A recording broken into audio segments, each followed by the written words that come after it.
de ella es que nos creó a cada uno con su personalidad. O sea, cada uno tiene un perfil propio y todos somos líderes, luchadores y nos encanta la labor social. Y Rama, curiosamente, mi hija, como iba mucho de vacaciones al pueblo de nosotros y compartía mucho con ella, todos los días la menciona. Es su héroe, pues, una persona que ella admira mucho. Es su punto de referencia espiritual y como inspiración. Pero realmente la persona que históricamente yo siempre resalto es Madame Curie, que es la que descubrió la radioactividad. Madame Curie, yo la admiro por tres cosas ¿Qué fundamentales. es lo Además, que descubrió, perdón? la radioactividad, que Ah, todavía nadie la ha suplantado en los tratamientos de quimioterapia. ¿era Y de hecho, francesa ella?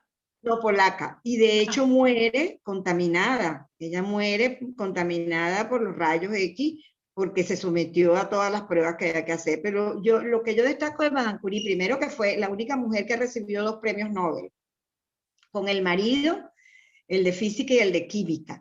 Pero lo que yo admiro de Madame Curie es que fue una migrante. O sea, ella decide irse. Ella comienza a los 24 años, estaba estudiando en Polonia, en Varsovia, y su hermana se va a París y ella decide aventurar y se va a París. Es la primera mujer profesora en la Universidad de París. De hecho, yo, las veces que iba a visitar a Ramá París, siempre iba al museo de ella que está en la Escuela de Radiología de la Universidad de París y está enterrada con honores en el Panteón en París, de París por méritos propios. Pero Madame Curie además tuvo una cosa muy particular, que fue que les enseñó el polaco a sus hijas. Nunca se desarraigó. Cada vez que iba a Polonia se las llevaba. Las hijas son científicas y ella logró que cuando en ese momento, en el Nobel, no le daban premios a la mujer. Y ella logra, como investigó con el marido, logró que le dieran a los dos el premio, cosa que no hizo Einstein como premio Nobel. Él investigó y todo con su esposa y nunca la menciona ni nadie lo sabe que son co-creadores la esposa de de Einstein.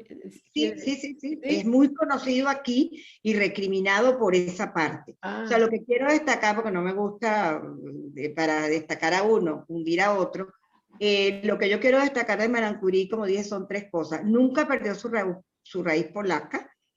Dos, hizo un invento que hasta hoy día nadie lo ha podido superar, que es la radioactividad. Y tres, lo transmitió, fue una familia de científicos. De hecho, el tercer Nobel lo recibe una bisnieta de ella hace poco, o sea, en el siglo pasado. Entonces, lo que yo siento es que su espíritu y sus logros los logró transmitir y crear historia. Es decir, cuando uno va al laboratorio, que está completo, recreado, pues como ella investigó con su esposo en esta facultad de rayos X, de radio en París, en la Sorbona, sientes como su espíritu allí. Y lo que yo siento también que fue luchadora, no fue víctima, no fue una persona que se sometió, sino que lo que hizo fue luchar por un espacio desde el punto de vista científico. Eso es como su resumen. Ah, bueno, ella descubrió el polonio también, y fue quien lo nombró y aparte de eso lo puso por su país de origen. Yo creo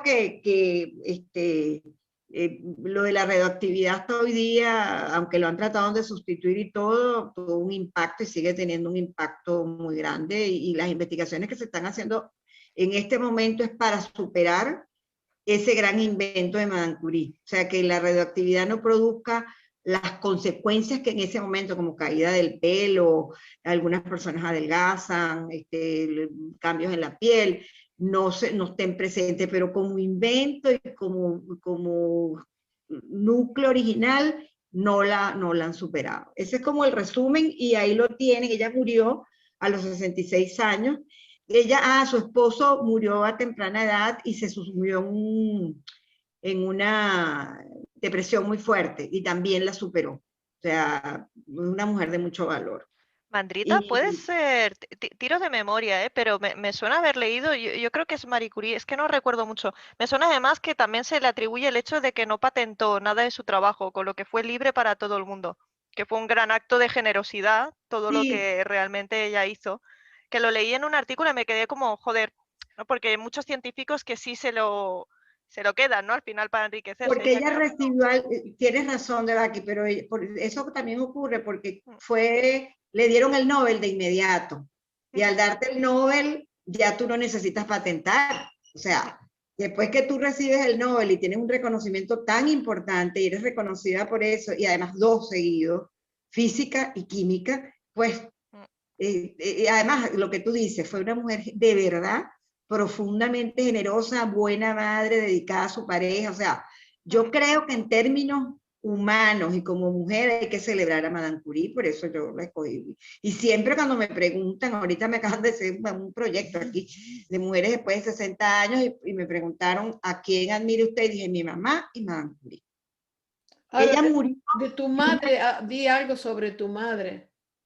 Bueno, mi mamá murió a los 94 años, era súper emprendedora, pero yo creo que venimos de un linaje, porque mi abuela, sin hablar en estos días buscando fotos de la familia, mi abuela fue hasta Belén, no hablaba inglés ni nada, se contrató un tour, se vino por Europa y tú la ves con su cartera y todo en Belén, en Israel.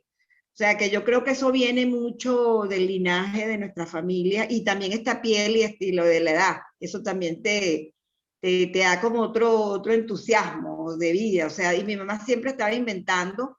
Yo creo que naturalmente creadora de equipo, de trabajo y muy espiritual. Claro, yo vengo por eso es que es muy fuerte mi cuestión religiosa, porque yo vengo del pueblo donde apareció una de las 4 vírgenes en el mundo que tienen, que se manifestaron físicamente, que es Lourdes, el de México, y en mi pueblo, que es la Virgen de Coromoto. Entonces ahí hay una cuestión también de inspiración y espiritual que va mucho más allá de la religión católica. Y ella fue, que creo que es una expresión cultural, y ella fue la viva representante de esa, la Virgen se asocia a que se le apareció un indio, que era ese indio estuvo en contra de la conquista, o sea, decía que no, que ellos tenían que seguir viviendo puros. Entonces yo creo que en el fondo tenemos como mucho eso de mi mamá, de ese liderazgo de equipo, la compasividad, el entregarse, el compromiso. Bueno, eso fue ella y murió a los 94 años. Mi papá murió mucho antes y ella siguió. O sea, fue una fuente de inspiración para la familia. ¿Cómo fue que ella llegó a ser alcalde o alcaldesa? Bueno, ella sí militó en uno de los partidos más tradicionales de allá, que era el Partido Socialdemócrata, Acción Democrática, y fíjate, aunque la propusieron, ella la escogen con nombre y apellido, y no la reeligen porque siempre había muchas peleas políticas. Y ella, por ejemplo, quitó el chofer utilizaba su carro, no aceptaba que estuvieran con prebenda. Fue como nosotros decimos allá, un taco en el pie. Y no fue reelecta por eso, porque los políticos hombres veían ella en un peligro de competencia.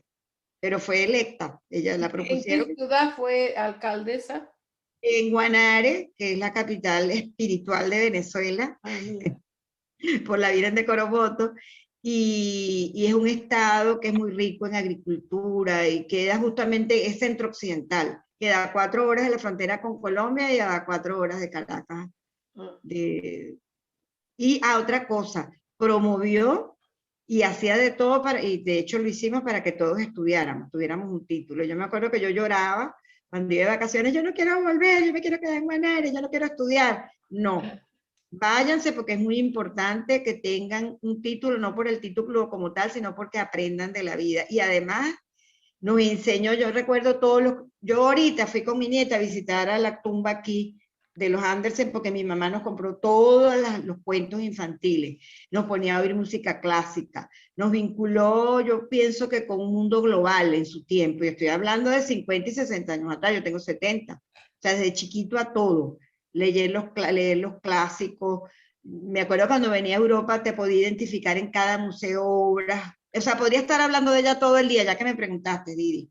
Te identificaba, por ejemplo, cuando iba, te sabía la vida de Napoleón, de la vida, o sea, sí, era una persona autodidacta. Ah, se graduó en enfermera, graduada, y junto con mi papá era anestesista.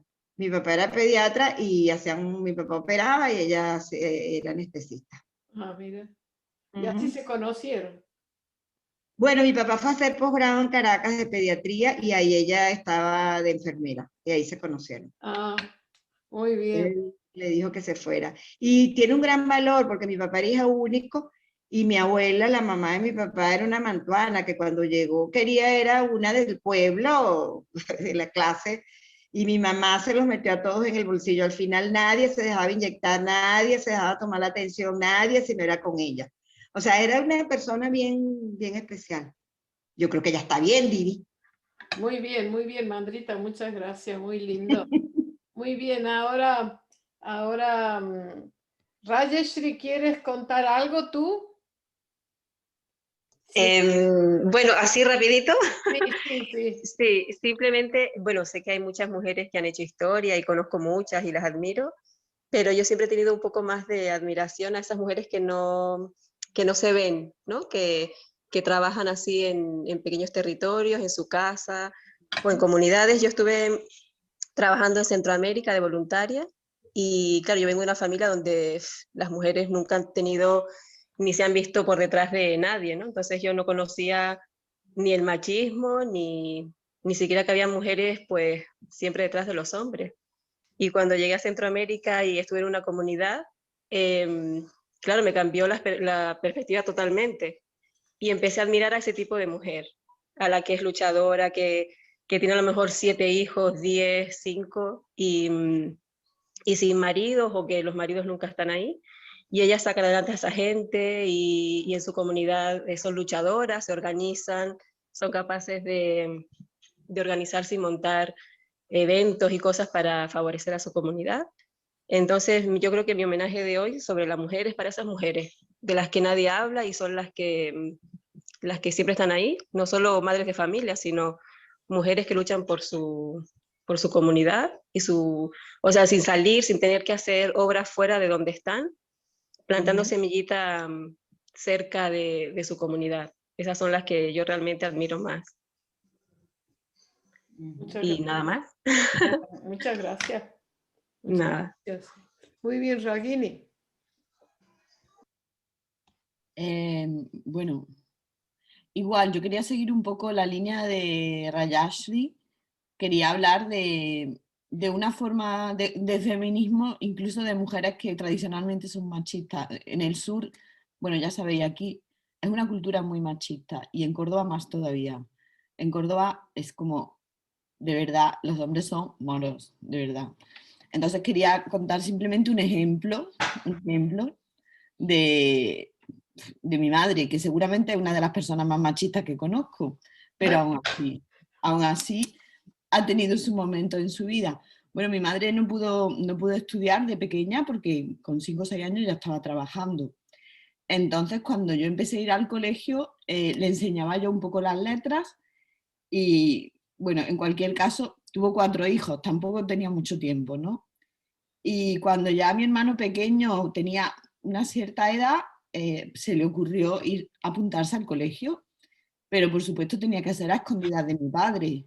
Entonces ella terminaba, recogía todo, se iba al colegio, pero se tenía que salir antes de la clase y venirse corriendo para que cuando mi padre llegara la encontrara como que no había pasado nada y no lo descubriera.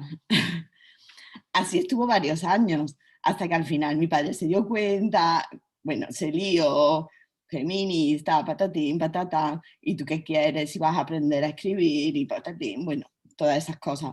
Y fue como un poco el lío. Creo que es un ejemplo de una persona que siempre sintió que el hecho de no saber leer y escribir para ella era un gran problema en su vida, y realmente lo era.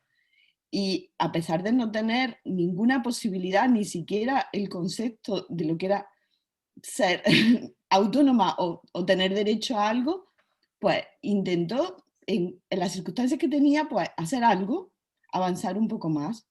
Mi madre siguió durante muchos años estudiando y, bueno, tampoco es que vaya a sacarse, ni se llegó a sacar el graduado, pero bueno, ella puede leer algo, ella puede entender los números y se puede valer por sí misma, que esa posibilidad no se la dio nadie. Y algo así parecido, igual su hermana, mi tía, pues no sé, sabéis que aquí, por ejemplo, estaba muy mal visto que la mujer trabajara una vez casada. Ellas trabajaban de chicas desde los 5 o 6 años fregando escaleras, pero se casaban y tenían que dejar de trabajar porque eso era una deshonra para los maridos.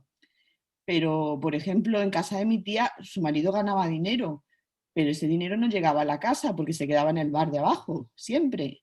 Entonces, para darle de comer a su hija dependía de lo que le dieran las vecinas o las familiares, porque no tenía dinero. Cuando ya los niños empiezan a ser un poco más grandes, mi tía empieza a moverse y empieza a trabajar, por supuesto, a escondidas siempre, porque era como súper peligroso y una deshonra, y que su marido se enterara de que ella estaba trabajando era algo como súper deshonroso para la familia. Al final es una forma de rebelión que puede parecer una cosa ínfima, pero para esas mujeres, para el nivel que tenían y para las circunstancias sociales, era absolutamente rompedor. Yo recuerdo que cuando la familia se entera que mi madre estaba aprendiendo a leer, que iba al colegio, empiezan a llamar por teléfono a mi padre, tíos y tal, y hay que ver, y tu mujer, y qué ideas le están metiendo en la cabeza, y vas a ver cómo ya mismo te ponen a fregar los platos, y patatín y patatán, y es como el escándalo que una persona tiene una mínima aspiración de, de que sea considerada persona, por lo menos, ¿no? Algo así. Y realmente creo que las cosas tampoco están tan diferentes ahora, tampoco están tan diferentes. Y en muchos casos, no sé, me llamaba la atención, por ejemplo, muchas veces yo en la tienda, me pasó hace unos meses, ¿no? De una niña que era una niña gitana, muy jovencita, 22, 23 años, que me dice, tengo un problema, me quiero casar, pero no quiero que me hagan lo del pañuelo, la prueba del pañuelo, me parece muy deshonroso, yo no quiero pasar por ahí, pero yo no puedo negarme porque mi familia, es que toda la comunidad se me va a echar encima, es como, va a ser imposible, y dice, yo soy virgen, pero yo no quiero que todo el mundo esté ahí mirando. ¿Cómo lo hago? ¿Cómo lo hago? Por favor, ayúdame. Y yo decía, madre mía, son cosas súper simples que están pasando todavía y de verdad al final no están tan lejos. ¿Y cómo le ayudaste tú? ¿Cómo? ¿En qué terminó la historia? Bueno, se escapó con el novio y entonces al escaparse pues ya está. Es como, se supone que ya está deshonrada y se tiene que casar sí o sí y ya está. Y entonces no se produce todo lo que es el procedimiento. Lo hicieron de alguna manera casi de acuerdo un poco con la familia. Lo hicieron para evitar. Porque ella decía, y su novio estaba de acuerdo, que no es que... Entonces lo hicieron un poco. Ay, Dios mío. Y no está tan lejos, de verdad. No tenemos que irnos ni siquiera al siglo pasado. Es que estamos ahí. Estamos ahí. Y cuando yo personalmente no he vivido situaciones así, porque siempre he sido extremadamente feminista, por desgracia, no sé de dónde me viene. No puedo decir que haya tenido ningún ejemplo porque no lo he tenido. Pero sí que es verdad que yo desde muy pequeña yo trabajaba con mi padre y recuerdo que yo venía de trabajar, él se sentaba y yo tenía que ponerle la mesa, ¿no? Y un día le dije, perdona, pero yo he hecho las mismas horas que tú. ¿Cuándo me vas a poner tú a mí la mesa? Porque yo trabajo igual que tú, ¿por qué te tengo que servir yo a ti? ¿A tu papá le has dicho? Y, Ah. bueno, del guantazo me caí de culo, por supuesto, pero yo no dejé de enfrentarme a él. Tampoco tenía, no sé por qué, de qué manera, de dónde me surgió, porque realmente en el colegio era igual y en todo mi entorno yo nunca tuve un modelo de mujer que yo dijera que luchaba por sus derechos, porque realmente y no lo hay. Así que no sé por qué, de qué forma alguien me inspiró para eso, para llevarme el guantazo. ¿Te dio un guantazo tu padre? Bueno, es lo menos que podía hacer. Pero una sola vez. ¿Cómo? Una sola vez te dio un guantazo. Una sola vez en mi vida, no. Pero después, ¿quién siguió poniendo la mesa? ¿Tú? Bueno, es que él decía, tengo 4 mujeres en mi casa, yo no muevo un dedo, porque era como, imagínate, ¿para qué las quiero si no es para que me sirvan? Es, Es Bueno, que pero a ver una cosa. Si tu padre venía de trabajar, poner la mesa no es un gran trabajo tampoco. ¿Entiendes? Es que un no, hijo Pero es tiene que no, ella que dice, pero es que ella es un decía que gran ella venía de trabajo, la pero misma. es un trabajo de mujeres, no es que sea un gran trabajo, es un trabajo de mujeres, ser. es diferente. No es que sea ni mucho ni poco, es el servicio, es servir, es un trabajo de mujeres. Y que Ragini dice que venía de trabajar misma cantidad de horas que él. Claro. Yo trabajaba con mi padre, yo he trabajado siempre, yo he trabajado siempre, yo trabajaba las mismas horas que él en el taller, yo venía de trabajar del taller igual que él. Las ¿Taller de mismas horas. qué? Y le gusta saber. ¿Taller de qué? De platería, ¿Ah? de platería, de Platería. refistería. Yo soy bueno, mi padre, entonces yo siempre he trabajado el oro. Y trabaja en la orfebrería, Ragini. Yo no, Ah, ni muerta. Ya trabajé suficiente de pequeña. pero digo, pero lo hiciste, porque a mí me parece fascinante. Claro, es fascinante cuando lo haces por gusto. Cuando tú lo Sí. haces desde que tienes 1 año y no tienes opción y es lo que haces toda tu vida, no es tan fascinante. No es fascinante. Bueno, Es, es que es mucha creación y es muy de mucho no, detalle. es trabajo duro y es mucha hora y es destrozarte la espalda, destrozarte las manos, destrozarte los ojos. Eso, lo que se ve, lo bonito de la creación está muy bonito, pero el trabajo no es eso. El trabajo en realidad, bueno, mi ciudad es una ciudad que históricamente siempre ha trabajado el oro, pero ¿por qué? Porque tenía mucha mano de obra sin pagar, que eran las mujeres y los niños en las casas. Aquí todo el oro se hacía, era trabajo mujeres y niños en las casas. Yo siempre he trabajado, siempre. Y disculpe una curiosidad, Regina, ¿de dónde traían el oro que ¿En qué- trabajaban? que de dónde lo traían? Sí, de dónde lo compraban? O Pues, sea, no lo sé, no lo sé. Pues mm, yo qué sé, aquí es se debe curioso trabajar. que trabajaban el oro y no eran productores. Interesante. Es una tradición, bueno, es como, sí, antes en Andalucía, en tiempo de los romanos, sí que había minas de oro, aquí siempre ha existido la minería, ya no existe porque por supuesto se expolió. ¿De dónde lo compran? Pues no lo sé, de dónde viene, de Sudáfrica o yo qué sé, no lo sé, pero existe la misma tradición y se sigue trabajando el oro igual. Se sigue, lo que pasa es que ya no está permitido el trabajo infantil, no está permitido, pero bueno, vamos que se ha estado haciendo hasta hace 2 días, de verdad, que no es... Y si realmente existía la producción de oro, es porque se hacía porque eran las mujeres lo que lo hacían en las casas sin tener ningún sueldo ni nada y porque lo trabajaban los niños y las mujeres. Ya está, el trabajo, cuando es un trabajo de echar muchas horas, trabajos delicados, pues eso en todos sitios es trabajo de niños y de mujeres. ¿Por qué? Porque no está pagado. Porque no está pagado. Mis padres, el concepto de ellos no pudieron nunca estudiar, entonces para que yo fuera a estudiar, para ellos era un privilegio que yo tenía.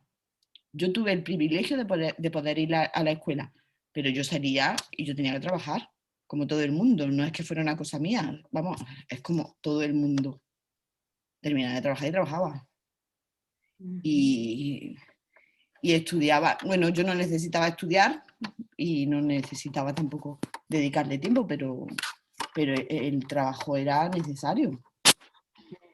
La única forma es... También es que muchas veces, yo creo que hablamos muchas veces de feminismo y el feminismo en muchos momentos, en muchas circunstancias, es un concepto muy variable y lo que ahora para nosotros es un derecho y es una cosa súper necesaria y un concepto del sentido que tú tienes de ser humano y de propiedad, a lo mejor hace unos años o incluso en otros sitios o en otras culturas o en otros grupos, no lo es, no lo es.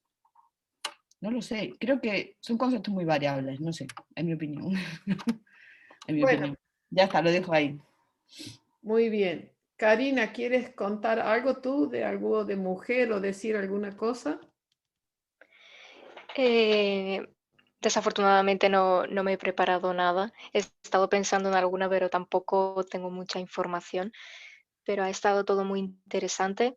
He aprendido mucho, la verdad. Había mujeres que no conocía. Y muchas gracias por toda esa información. Luego miraré bien lo que habéis enviado y tal. Muy bien, Pero a lo mejor para la siguiente vez yo me preparo algo y os contaré. Pero muy hoy bien. lo siento. Ok, no, muy bien, no pasa nada. Sí, Adana, ¿tú te gustaría, would you like to comment something about women or something? Me gustaría en español, por la próxima vez. In English, yes, I can say something, sorry. Okay, But next okay, time I will prepare. No, but I will en prepare. inglés, if you want, si quieres Yeah. decir algo en inglés, briefly, Yeah. I can translate it in Yeah, few words. Okay. Just that I like what we are sharing today, and for next time I will prepare for you something special. Just to tell you about France, it is true that this country is not my original country. I'm not from the French background. My ancestors are from everywhere else. Maybe somebody, my father, I don't know. Anyway, this country is very interesting for that situation, that question, especially on women. It is short time that the woman got the right to vote, 1945. But in the whole history of France, you will see that the woman is has a very special position. And that I will tell you for next time. Okay. I will translate. Yeah. Ella dice que desde el año 1945 las mujeres pueden votar en Francia. La mujer ocupa un lugar, una posición especial en Francia, que la próxima vez ella nos va a hacer el comentario. ¿Ok? Didi, Francia, yo estoy de acuerdo con ella, ha sido originalmente promotora. Por ejemplo, el Mayo francés en el año 68 es el movimiento más importante que hubo, y yo que fui en Venezuela, dio muchas ideas de feminismo. En este momento sí se planteaba un feminismo puro. Voy a tratar de decirlo despacio, Dana, para que lo puedas entender.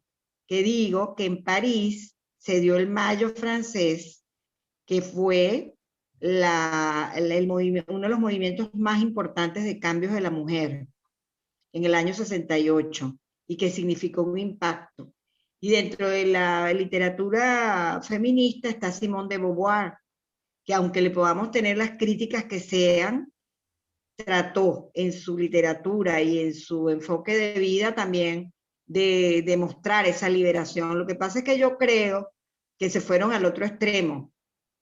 El otro extremo es solamente el feminismo y la mujer. Y yo creo que en este momento, sobre todo este proyecto que tenemos aquí en Berlín en este momento, lo que se trata es de que haya una integración, porque hoy día, igual, aunque seguimos, yo estoy totalmente de acuerdo con Ragini, la cuestión, la cultura machista no es solamente ni de España ni de Venezuela, la consigues en todos lados. La mujer tiene que seguir luchando por reivindicaciones, porque, por ejemplo, la valoración de la doble jornada de trabajo, eso muchas veces el hombre pierde la perspectiva. Eso que le pasaba a Ragini sigue pasando. O sea, tú estás trabajando en la fábrica o en la misma oficina inclusive, y llegas a la casa y aunque el hombre hace y ayuda, pues si la mujer está allí, sobre todo ahorita con la pandemia, le toca la mayor responsabilidad la mayoría de las veces. Entonces hay mucho que reivindicar. Pero Francia ha sido muy líder en movimientos feministas históricamente, los cambios, ha dado muchos cambios. Yeah. Not only you have queens, also very powerful women in the centuries. Like I mean, I will tell you, I will prepare for you for next time to show you how the woman here in this country had a very powerful position as a spiritualist. Also, you had some very great spiritualist women in this culture, and artistic also, and political also. And ours is nowadays it is developing that it is true what you said about this feminism and how far it went on a kind of materialistic approach. And the question is today how the woman can really take a position where they can really show to the society the wisdom, that the wisdom of our nature is deeply full of wisdom. If we make it clear for others, I am okay. You understand what I mean?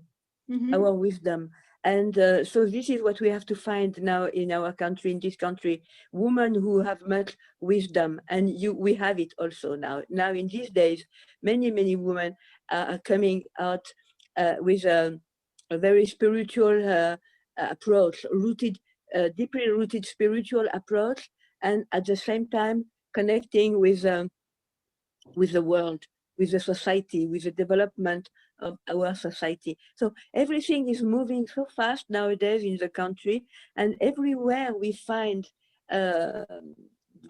things going on from also the woman fightings. So I will prepare for next time, because there is too much to say, and it has to be very well organized. But it's very good, this point that you have said about the spiritual. I mean, women, because I haven't heard about. Ella estaba diciendo que si bien es cierto que ha habido muchas mujeres feministas, pero que más en un enfoque materialista, y que ella en la próxima sesión va a tratar de traer ejemplos de mujeres que han tenido un impacto espiritual, que han tenido un impacto en la vida espiritual, y que no solamente en Francia, sino en el mundo. Muy bien. Entonces, ahora yo voy a hablar de dos mujeres espirituales. No va a ser largo, va a ser breve. Primero que todo, Shiva tuvo 3 esposas, pero tuvo 3 esposas porque no es que quería ser trígamo, bígamo o lo que sea, sino que era en aquella época, digamos, antes de Shiva, como vivían en clanes, no se sabía quién era el padre de los niños, se sabía siempre quién era la madre, ¿no? Entonces, Shiva presentó lo que hoy es el contrato matrimonial social, digamos así, para darle respeto a la mujer y también para tomar la responsabilidad de los hijos, ¿no? Para que los hombres se hicieran responsables de sus hijos. Y él, como en esa época en la India había un gran conflicto entre los arios que habían venido de fuera de la India y la gente, digamos, local, regional, que era una raza, digamos, austro-negroid-mongólica. Entonces él se casó con una mujer aria, la hija de un rey ario, que había mucho conflicto, ¿no? Había muchísimo conflicto porque tenían, digamos, un sentimiento, los arios, muy profundo y de superioridad.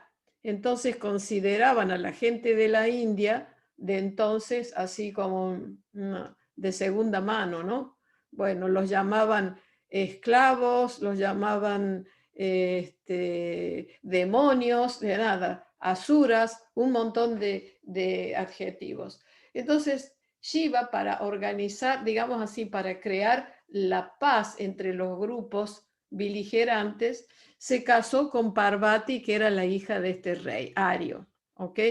Ella era una mujer súper inteligente y muy, digamos así, que a través de las preguntas que Parvati formulaba, se creó lo que es la parte teórica del Tantra, y las respuestas eran la parte práctica que Shiva contestaba, ¿no? Les voy a hacer un ejemplo solo, que ella le preguntó cuál es el requisito mínimo, ¿no? para tener la liberación final. Y bueno, Shiva dijo que el requisito mínimo era tener un cuerpo humano para poder hacer meditación.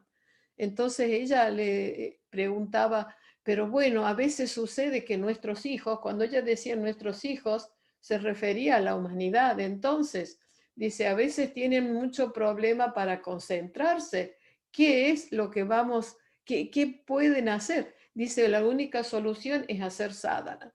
Y ella le decía, y otra vez ella le insistía, pero es que a lo mejor algunos de ellos no tienen buena concentración, no pueden hacer meditación, aunque quieran y eso. Y él otra vez le volvió a decir, tienen que hacer sadhana. Bueno, al final ella insistió tanto que él le dijo, bien, aquellos que se rindan a mí, dijo, que se rindan a él va a hacer todo por ellos. Van a tener la liberación igual, pero tienen que rendirse a él. Que él va a hacer todo por ellos, los va a ayudar a llegar a la meta. O sea que ese es uno de los ejemplos de con las preguntas teóricas de Parvati y las respuestas de Shiva. Y así se creó los dos aspectos del Tantra, ¿no? Uno que es Nigama, la parte teórica, y Agama, que es la parte práctica. Entonces, por eso se dice que el Tantra es 1% teoría y 99% práctica, ¿ok? Entonces, esa es, digamos así, la línea de Ananda Marga. Y el Tantra no es hinduismo. Entonces, que después las religiones que vinieron después de Shiva y el budismo y otras cosas cogieron mucho de Tantra y ha habido muchos cambios porque la gente siempre creaban diferentes dioses y todos decían que era Shiva, porque al decir la palabra Shiva todo el mundo los iba a aceptar. Entonces hay que leer el libro de las enseñanzas de Shiva para darse cuenta lo que ha pasado después de la, digamos, desaparición física de Shiva, cómo se crearon tantas religiones en la India. Bueno, la cuestión es que la historia de Parvati es un poco traumática porque parece que una vez ella se enteró que su padre estaba haciendo una fiesta, y la fiesta era siempre hacer fuegos, ¿no? Ese es el estilo ario, hacer fuegos y fuegos. Entonces, y cuando ella se enteró, se acercó a la casa de su padre y vio que era una fiesta organizada para ofender a Shiva. Entonces ella le decía a su padre que detenga ese tipo de humillación a Shiva, ¿no? Nada, y el padre continuó, entonces agarró Parvati y se echó al fuego. Se echó al fuego y se inmoló. Ese fue el final de Parvati, que fue una gran mujer. Y después Shiva tuvo otras 2 esposas. Las otras grandes, digamos, mujeres, Krishna se casó con 2 esposas también. En esa época era usual. Entonces, una de ellas se llamó Rukmini y la otra se llamó Satyabhama. Entonces, sabemos que Krishna en la segunda parte de su vida asumió el trono de rey, lo heredó de su abuelo, ¿no? Y bueno, una de las veces que Krishna estaba de viaje, uno de los reyes cercanos, vecinos, invadió el rey, digamos así, el territorio de donde vivía Krishna y estaba su familia. Esta mujer, ni lerda ni perezosa, organizó organizó los soldados, digamos ahí, y salió ella al frente a pelear, a luchar, y ganó. Fíjate tú, una mujer que salga enfrente de las tropas y que gane, ¿no? Entonces, nosotros cantamos en un Prabhasangita que dice Dipavali, Saya Echive, ¿no? El Dipavali, que es la fiesta de la iluminación. Y en la India también se festeja eso. Y la fiesta quiere decir que la fiesta de la iluminación es la fuerza espiritual que vence la oscuridad. Y esa fue Parvati, perdón, Satyabhama. Rukmini era una mujer, también era hija de un príncipe, de un rey, y porque en aquella época la India estaba dividida en pequeños reinos, ¿no? Y ella se había enamorado profundamente de Krishna, pero profundamente. Y es muy romántica la historia, no sé si han visto alguna vez la historia, yo tengo los DVD de las historias, cómo Krishna viene y se la lleva en un caballo, se la lleva para rescatarla de que su padre la quería hacer casar con alguien que ella no quería que se case. Entonces Krishna se casa con ella. Bueno, estamos estudiando el libro este del despertar de la mujer y vemos, hay muchas más historias de grandes mujeres también así que han hecho un gran trabajo en la sociedad y en sus familias. Y también pensar que en Ananda Marga Baba ha creado el departamento que se llama el bienestar de la mujer, Women's Welfare Department. Department quiere decir digamos, una parte de Ananda Marga dedicada a la mujer. Y por esa razón vemos que, por ejemplo, en la Iglesia Católica vemos que las monjas no tienen el mismo, ¿cómo podemos decir? El mismo tipo de trabajo que tienen los curas, como es de hacer los casamientos, los bautismos, esas cosas, ¿no? Aunque las monjas hacen una gran labor. En el budismo, pues tampoco. En el budismo tampoco. Y entre los Hare Krishna no hay mujeres monjas, ¿ok? Son solo los Brahma Kumaris. Es interesante, Brahma Kumaris es un nombre femenino. Y ahí sí que vemos que las mujeres tienen su lugar, ¿no? En la sociedad. Entonces, en Ananda Marga Baba ha querido dar esos dos aspectos, como dice que un pájaro no puede volar con una sola ala. Para poder hacer crecer la organización tienen que haber esas dos. Bueno, y siempre nosotros aquí en Berlín Sector tenemos mucha suerte, porque no tenemos problemas entre los dadas y las didis. Aquí cada uno hace su trabajo, cada uno desempeña su labor. Pero yo he estado en otros sectores y conozco de otros sectores donde está la lucha esa, ¿no? Y bueno, y también vemos que por ahí hay hermanas que, ay, Dada, parece que Dada fuera el rey del universo, Dada, pues me entienden, ni Dada, ni Didi, cada uno en su rol, ¿no? Entonces, pero hay ciertos lugares donde hay esas luchas, pero también es así por las mujeres. Que yo trabajé en Italia 1 año y 4 meses, entre el año 2008 y 2009 y pico, y cuando fui ahí y hablé de WWD, my God, todo el mundo contra mí, qué sé yo. Y yo expliqué qué es lo que Baba había dado, cuál era la labor de la mujer. Exactamente tiene la misma importancia que la que hace el hombre, pero cada uno en su, digamos así, en su terreno y también colectivamente, para que la gente no malentendiera pensando que había división, y no es división, sino que debe ser una colaboración coordinada, ¿ok?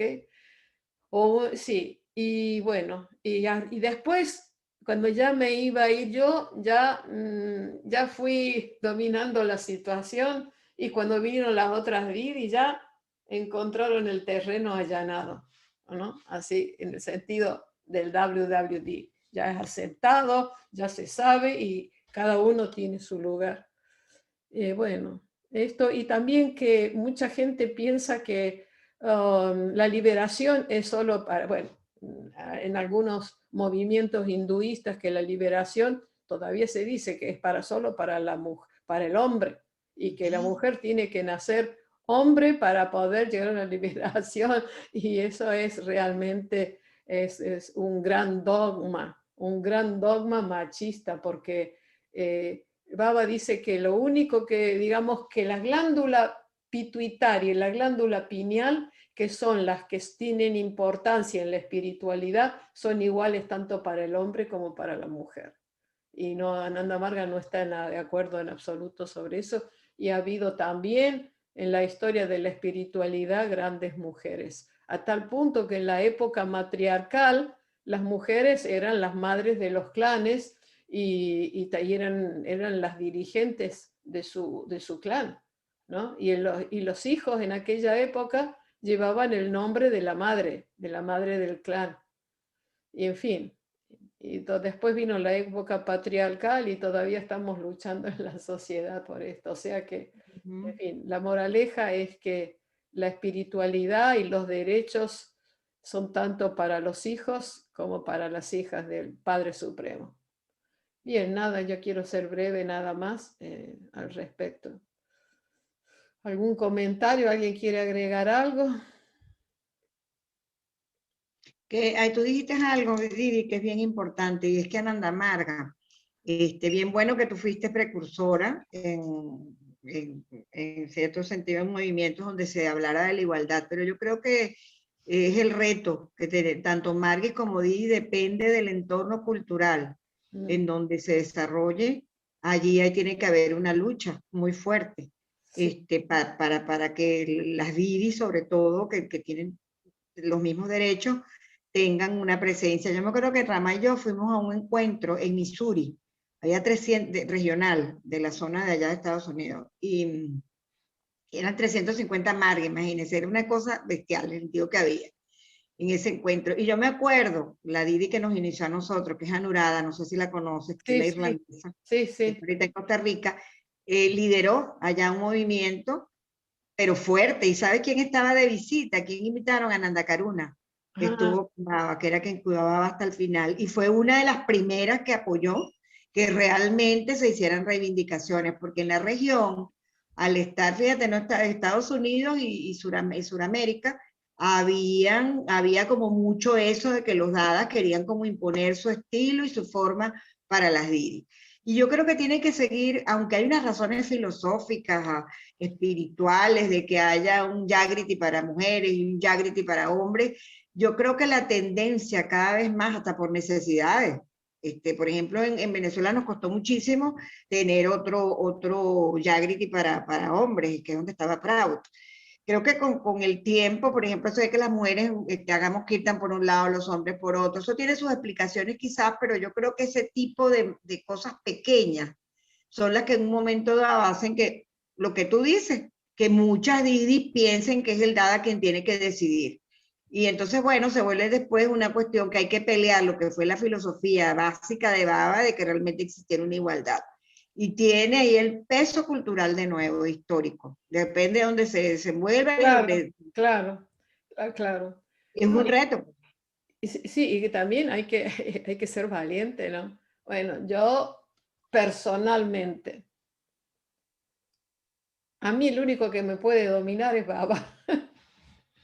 A mí el único que me puedas que dominar es Baba, porque sé pelear, no me callo. Cuando digo las cosas cuando las tengo que decir, y bien en directo, ¿no? Eso es. Sí, y también si no, porque claro, el que calla otorga, entonces por eso Baba ha dicho también que la sociedad debe darle a la mujer ese sitio que ha perdido, pero que también la mujer, por ser de naturaleza generosa, ha perdido su lugar porque es la que sacrifica. Dice, por ejemplo, si es la hora de comer y viene una visita inesperada, ¿quién es la que sacrifica su plato, su comida? ¿Quién es la que da? Es la mujer la que se sacrifica, ¿no? ¿Quién es la que se quedó en el hogar cuidando a los hijos? Y por esa nobleza, ese deseo de dar y de cuidar, digamos así, de motherhood, de madre, ¿no? Ha ido poco a poco relegando ¿cómo se dice? Su derecho. Por eso decía que ahora era la época, bueno, ahora ya habló hace muchos años de esto, a lo mejor hace 50 o 60 años, que ahora era la sociedad debería devolverle a la mujer, pero también nosotros tenemos que saber luchar, saber hablar. Es que he leído el otro día que en la ciudad de Tucumán, en Argentina, no sé qué problema habrá habido en el pasado reciente, o no sé si en el siglo pasado, que cuando salían las mujeres así a hablar y eso, hasta a una le pegaron un tiro y la mataron, ¿no? O sea que el sexo débil es el del machista, no el de la mujer, es el sexo débil. Es que yo digo una cosa, para mí, yo no me considero feminista, ¿eh? Yo me considero, ¿cómo se dice? Hay una palabra que siempre me olvido, que quiere decir que, no sé si es andrógeno, se dice, que no es ni de uno ni de otro, sino universalista. Yo no estoy, que digo, ay, la mujer, yo estoy a favor del que sufre, digamos así. Sea mujer o sea hombre. ¿Cómo? El que sufre, sea mujer o sea hombre. Claro, claro, claro. No, si yo no estoy por, claro, a ver, me llega lo del feminismo, pero no porque yo sea feminista o porque sea mujer, sino porque sufre, porque es la que más sufre, ¿no es cierto? Eso. Bueno, en fin, muy bien. Nada, pasamos a otro tema. No sé si ahora vamos a ver qué hora. Yo no tengo problema, pero yo sé que ustedes sí. Ahora son las 1:10. Entonces, dejamos lo de Proud para otra vez, lo vemos o no sé, depende de ustedes, lo que ustedes quieran. O hacemos kirtan y meditamos, lo que quieran. Por kirtan y meditación, porque tengo un almuerzo. Bueno, ese es un voto. Las demás nenas.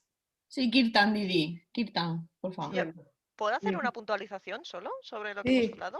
Una muy pequeñita. Es que esto hablando con un amigo un día por el tema del feminismo, lo que estabas comentando, de que yo también, claro, soy partidaria como de la igualdad, ¿no? De estar todos al mismo nivel, yo tampoco creo que las mujeres tengamos que estar por encima. Yo considero que tiene que haber un equilibrio en tal. Entonces, esta persona me corrigió y me dijo, no, cuidado, que es que se ha perdido un poco el significado a veces del feminismo. En realidad, el feminismo lo que quiere es la igualdad.